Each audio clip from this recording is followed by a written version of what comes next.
Tonight, I will going to talk about the story of Moises. Moises was a well-known prophet in biblical history. He was born during a time when the Israelites were being oppressed and made into slaves in Egypt.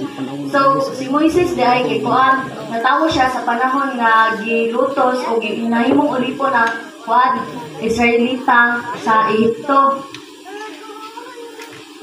Due to fear that all male Israelites' babies would be killed, his mother placed him in a basket and set it afloat on the river.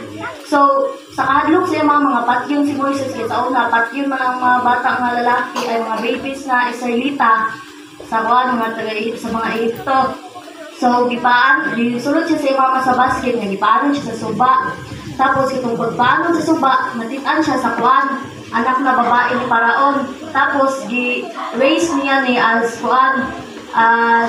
isip ko sa prinsipe sa Ehipto. So, as Moses grew up, he witnessed the abuse and mistreatment of his people by the Egyptians. So, sa pagdakaw ni Moises na kita niya nga gidaog-daog iyang mga katawan sa Egyptians. One day, he killed an Egyptian who was hurting a fellow Israelite, and he fled to the desert of Midian.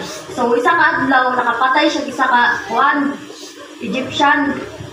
Kay nakita man niya nga, kanang ipasakitan niyang fellow Israelite, yung fellow Israelite. Mauto, gipatay niya, tapos fled siya sa sins, tapos dito siya nagpuyo sa desert of Midian. Dito siya nag-live for how many years, o dito po siya nag-asawa. While he was tending sheep, he saw a bush that was on fire but was not burning. So, katong nagbantay siya sa mga karnero, nakakita siya og